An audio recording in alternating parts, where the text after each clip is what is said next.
Boa noite, amigos. Aqui estamos, né, novamente para trazer um assunto para que juntos, né, façamos reflexões sobre o que está ao nosso redor e que por muitas vezes nos afeta, tanto individualmente como socialmente, causando aqueles nossos transtornos que tanto nos afastam, né, do nosso equilíbrio, de nossa consciência e da nossa noção evolutiva. Muito bem. Então vamos lá. Para começo de conversa, vocês se acham pessoas normais? Ou melhor, o que é ser normal? E quando ser normal vira doença? Pois bem, vira doença quando começamos a achar normal coisas que não deveriam ser. E neste caso, teremos os sintomas de um transtorno denominado normose. Agora, o que é normose?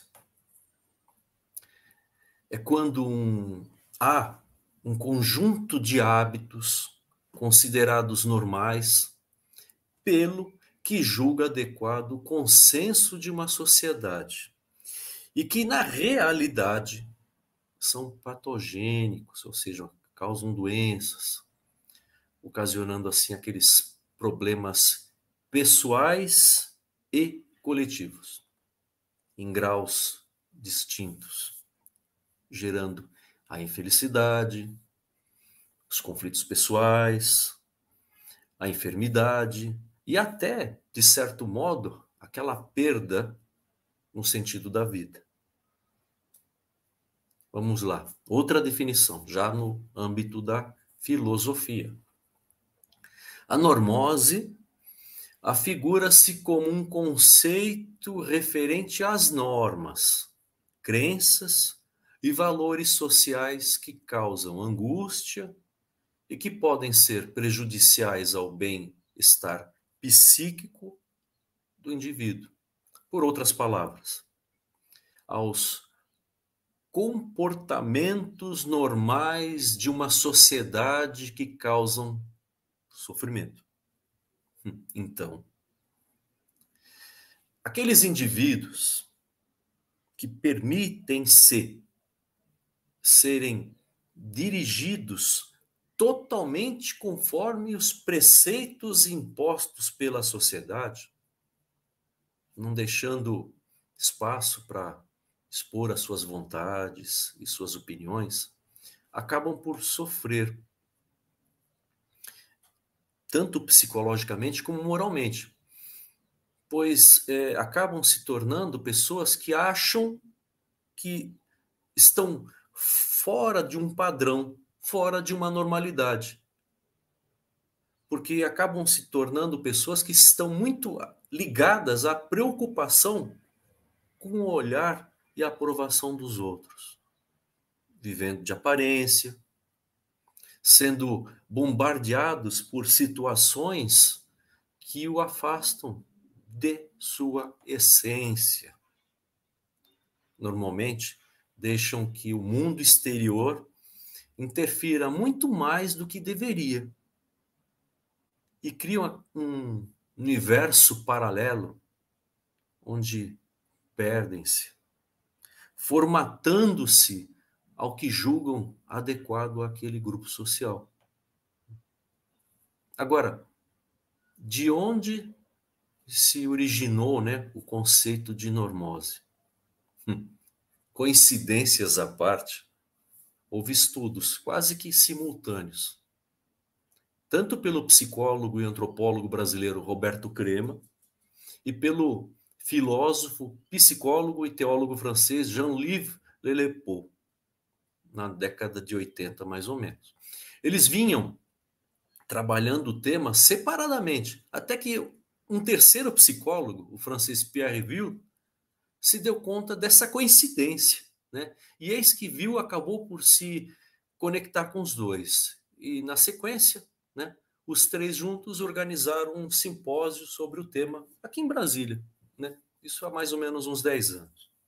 Desse encontro nasceu uma parceria e um livro intitulado Normose, a Patologia da Normalidade, publicado em 2017, no qual aborda mais profundamente esse tema. Bom, continuando. Vamos agora adentrar em algumas razões e causas para tanto. Para início de conversa, o homem é um ser social. Gosta de viver em rebanhos, ou seja, estará ao lado dos que pensam, agem e são parecidos com ele. Em decorrência, ao longo de sua evolução, esta união proporcionou proteção, sobrevivência e progresso a estes clãs sociais. Então, não é uma ideia ruim, né? Foi propício e favorável. Esses agrupamentos, né, sociais não foram e nunca serão um mal aos indivíduos, mas sim agentes de aprendizado e desenvolvimento, por unir vontades, ideais e esforços em objetivos comuns. Ok, mas o problema, a doença, advém quando há uma forte influência sobre a nossa individualidade. Porque, às vezes, os conceitos e ideias de um determinado grupo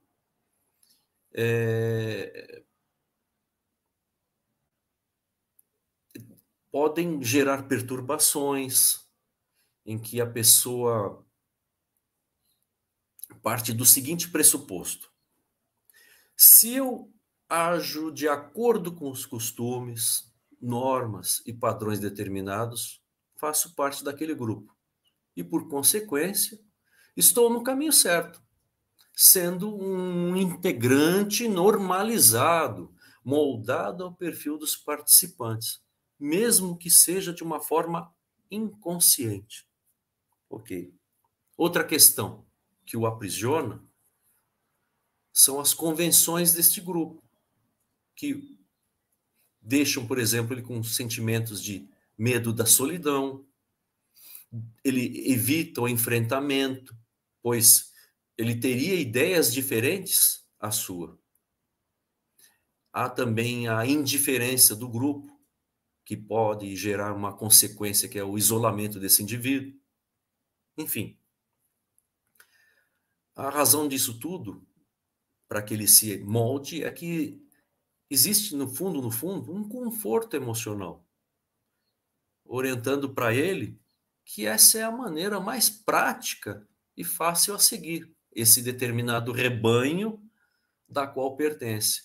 E com isso acaba desencadeando, em algumas situações, casos de normose coletiva, patológica, que interfere nos caminhos de uma sociedade sadia e evoluída.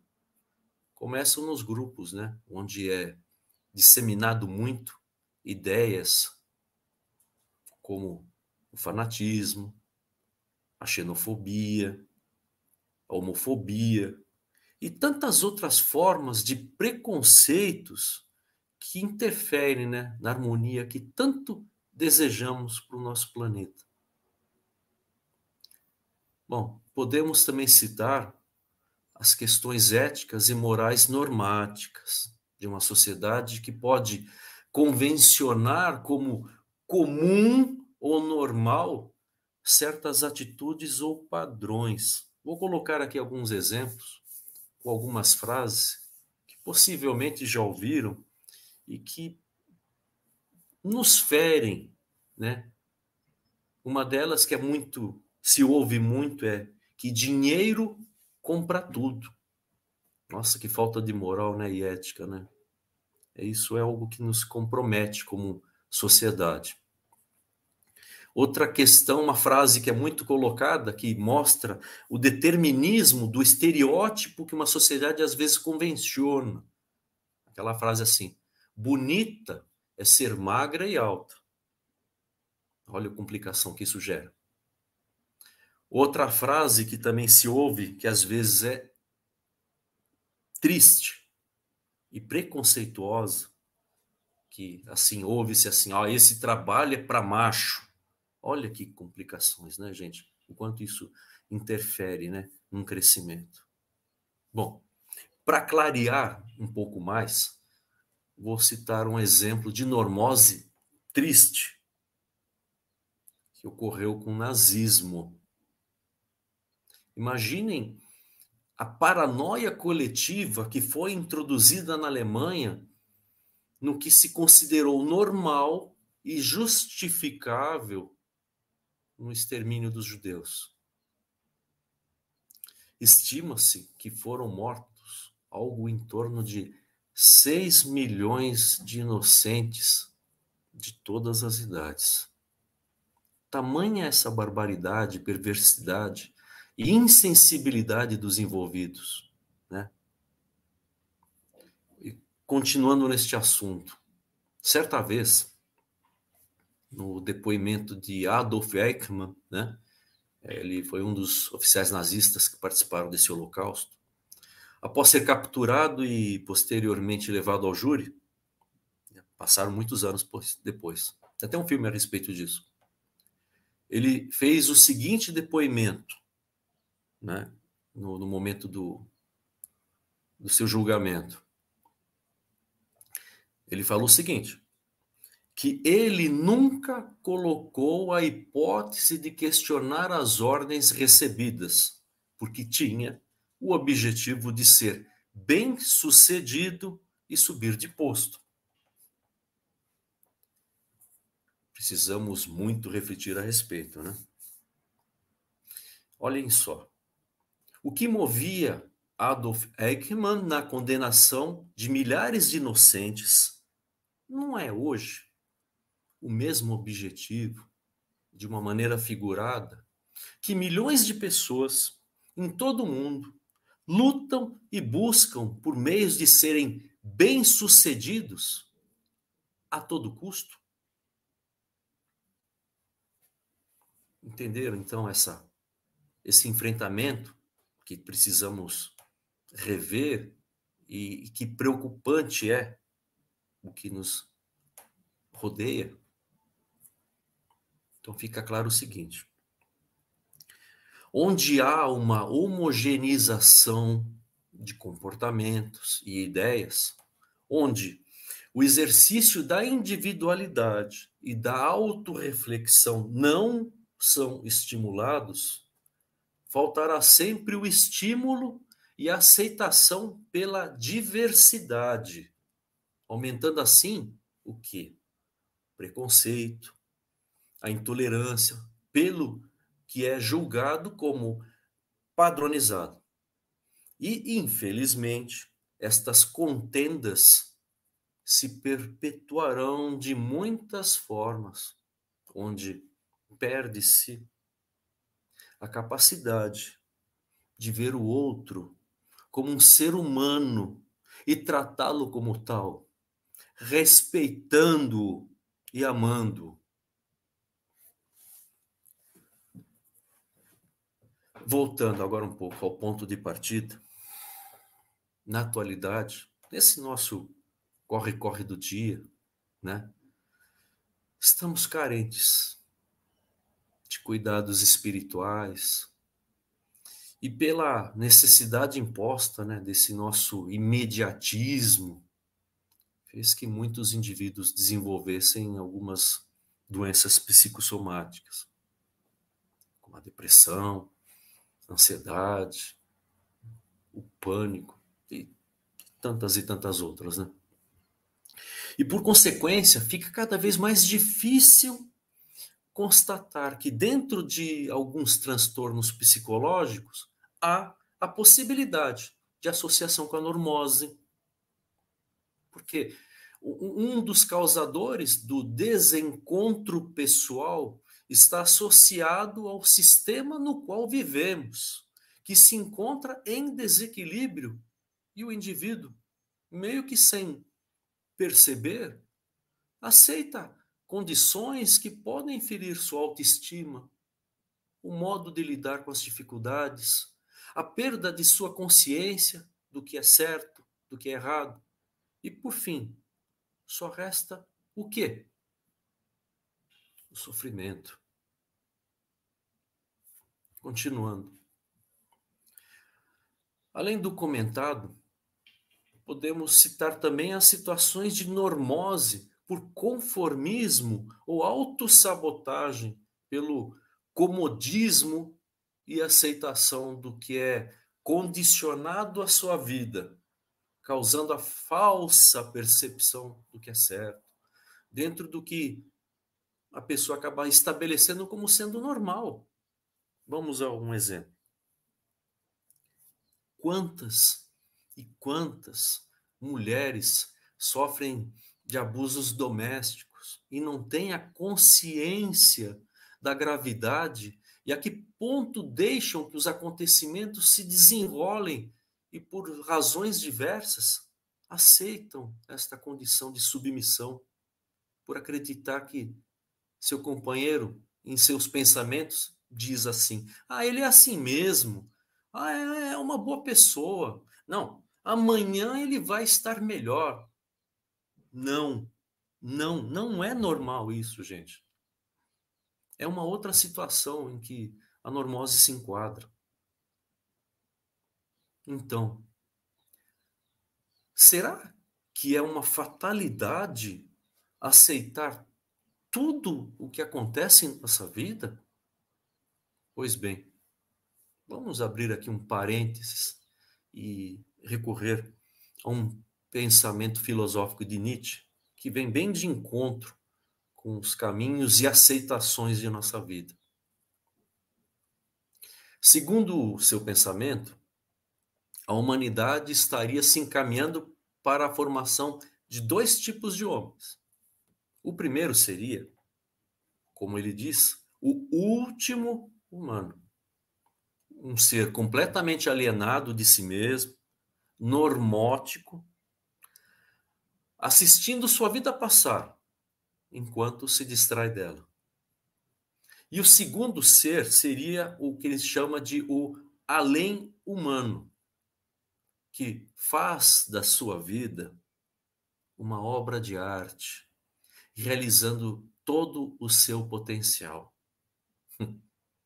E de acordo com Nietzsche, se a civilização fosse composta apenas por pessoas do tipo o último humano, ela pereceria, não haveria futuro. Vamos tirar uma lição disso? Para que exista o crescimento, para que ocorra a evolução de uma sociedade, sempre será necessária a existência de pessoas diferentes, né? Vamos ser esquisitos, vamos ser diferentes, vamos questionar. Ok, dando continuidade. Então, como podemos combater a normose? Vamos deixar claro que, primeiramente, não existem receitas ou manuais, né? Mas as respostas devem ser buscadas dentro de nossas reflexões sobre o que realmente somos e o que almejamos, sendo verdadeiros para conosco, retirando aquelas nossas máscaras que acabamos por criar, né? Porque, né, é um mundo em sociedade. Bom, dentro disto, podemos acrescentar algumas condições para a nossa reflexão. E a seguir eu descrevo algumas sugestões para que possamos refletir. Uma delas é a seguinte: como, né, algumas condições que nos venham a facilitar esse entendimento. Então, a primeira é a seguinte: Temos que valorizar nossa individualidade. Afinal, somos seres únicos da criação. Não existem cópias. Você é um ser único. Devemos aprender a identificar nossos próprios valores e quais são as nossas prioridades. Questione e reflita sempre sobre os padrões e comportamentos que adotamos, se são verdadeiramente os nossos, e exponha sempre as suas vontades. Não deixe para depois. Faça sempre escolhas conscientes que venham beneficiar a nós e, quem sabe, os que estão ao nosso redor.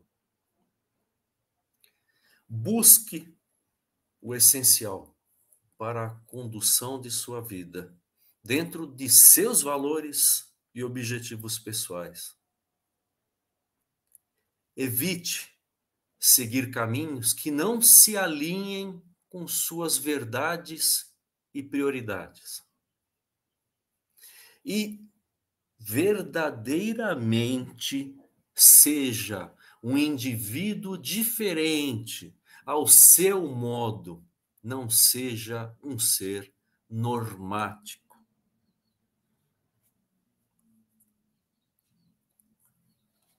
Olha, lembrem-se que todos têm o direito de viver sua vida de acordo com seus próprios sonhos, desejos, valores e rumos pessoais.